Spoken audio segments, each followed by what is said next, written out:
Hello दोस्तों, आप सभी का मेरे इस यूट्यूब चैनल में स्वागत है। मेरा नाम थम्मल लाल निषाद है। आज हम आपको परीक्षित के जन्म की कहानी सुनाने जा रहे हैं। इसे बिना स्किप किए ध्यान से सुनिएगा। चलिए इस वीडियो को स्टार्ट करते हैं।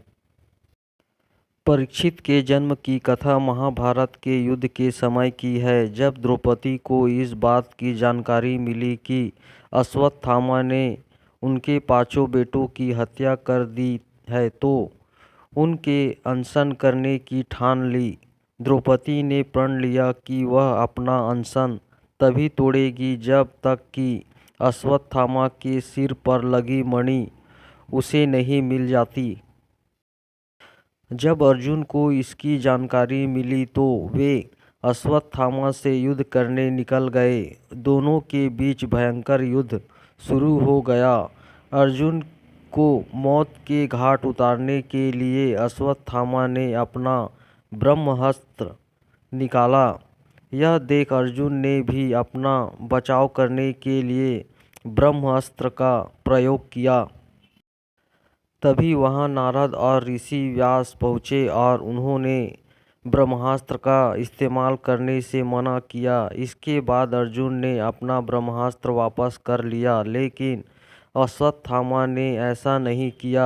दरअसल अश्वत्थामा 5 पांडवों के कुल को नष्ट करना चाहता था, इसलिए उसने अपने ब्रह्मास्त्र की दिशा बदलकर अभिमन्यु की पत्नी, जो कि गर्भवती थी, उसकी ओर कर दिया। इस पर भगवान कृष्ण ने कहा, अभिमन्यु की पत्नी उत्तरा को परीक्षित नामक बेटे के जन्म का वरदान मिला है, इसलिए वह जरूर जन्म लेगा। अगर वह मरा हुआ भी पैदा हुआ तो भी मैं खुद उसे जीवन दान दूंगा और वह बड़ा होकर एक महान सम्राट बनेगा।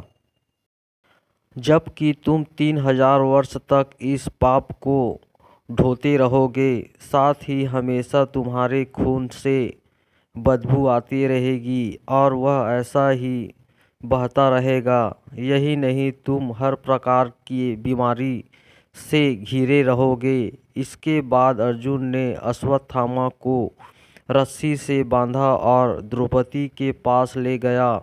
अश्वत्थामा की हालत देखकर द्रौपदी को दया आ गई और उसने अर्जुन से उसे छोड़ने की अपील की, मगर भगवान कृष्ण ने ऐसा नहीं होने दिया और उन्होंने अर्जुन को आदेश दिया कि उसके सिर से मणि निकाल ले और द्रौपदी को दे दे। इधर ब्रह्मास्त्र के गर्भ में जाते ही उत्तरा को तेज दर्द होने लगा। यह देख भगवान कृष्ण ने अपना छोटा रूप धारण किया और उत्तरा के गर्भ में दाखिल हो गए। कृष्ण का छोटा सा रूप एक अंगूठे के बराबर ही था। वे शंख, चक्र, गदा और पद्म सब कुछ धारण किए हुए थे। उत्तरा के गर्भ में अश्वत्थामा द्वारा छोड़े गए ब्रह्मास्त्र की आग को शांत कर रहे थे। वहीं गर्भ में पल रहा बालक उन्हें देखकर हैरान था कि मेरी माँ के गर्भ में यह कौन घुस गया है। कुछ समय बाद उत्तरा ने अपने बच्चे को जन्म दिया, लेकिन वह मृत पैदा हुआ। यह देखकर वह रोने लगी। उसने श्री कृष्ण से कहा, हे नारायण, आपने तो कहा था कि मेरा बेटे पर ब्रह्मास्त्र का असर नहीं होगा और वह जीवित ही पैदा होगा।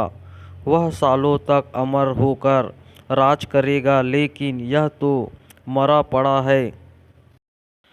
इसे जीवित करने की कृपा करो प्रभु। उत्तरा की बात सुनकर भगवान कृष्ण तुरंत प्रसूति गृह में प्रवेश किया और कहा, हे पुत्री, तुम दुखी ना हो, तुम्हारा बेटा जरूर जीवित होगा।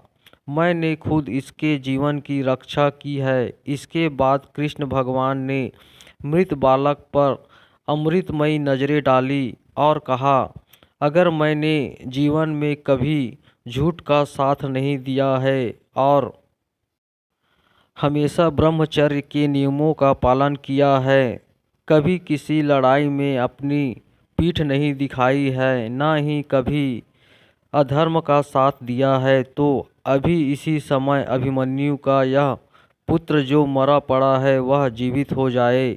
इतना कहने के बाद कृष्ण ने जब उस मृत बालक पर अपना हाथ डालता है तो वह जीवित हो गया और रोने लगा। इसके बाद भगवान कृष्ण ने ब्रह्मास्त्र को वापस ब्रह्मलोक भेज दिया। यह चमत्कार देख सभी स्त्रियां आश्चर्यचकित हो गई। इसके बाद भगवान कृष्ण ने अभिमन्यु के पुत्र का नाम परीक्षित रखा। इसके पीछे का कारण था कि वह बालक कुरुकुल के नाश होने पर जन्मा था। वही जब युधिष्ठिर वापस आए और उन्हें बालक के जन्म के बारे में पता चला तो वे भी खुशी से झूम उठे। इस खुशी में उन्होंने हाथी, घोड़े, अन्न, गाय आदि दान किए। इसके बाद उन्होंने ज्योतिषी को बुलाया और बच्चे के भविष्य की जानकारी ली। इस पर ज्योतिषी ने कहा, यह बालक प्रभु श्री कृष्णचंद्र का भक्त कहलाएगा। यह एक धर्मी, यशस्वी, पराक्रमी व दानी होगा। ज्योतिषी ने आगे बताया कि जीवन में एक ऋषि का शाप पाकर गंगा के तट पर यह श्री सुखदेव से आत्मज्ञान की प्राप्ति करेगा। ज्योतिषी की बात सुनकर युधिष्ठिर खुश हुए और उन्होंने दक्षिणा देकर वहां से विदा कर दिया। कहानी से सीख। इस कहानी से हमें यह सीख मिलती है कि कभी भी किसी कार्य को छल कपट के साथ नहीं करना चाहिए, इससे हमारा बुरा ही होता है। हेलो दोस्तों, आपको परीक्षित के जन्म की कहानी कैसी लगी मुझे कमेंट करके बताइएगा। अगर आप मेरे इस चैनल पर नए हो तो मेरे इस चैनल को लाइक, शेयर और सब्सक्राइब कर दीजिएगा और बगल का बेल आइकन ऑल पर सेलेक्ट कर दीजिएगा ताकि मेरे हर वीडियो का नोटिफिकेशन आपके पास सबसे पहले पहुंचे, क्योंकि मैं इसी प्रकार का वीडियो लाता रहता हूं। इस वीडियो को ध्यान से सुनने के लिए आप सभी का धन्यवाद।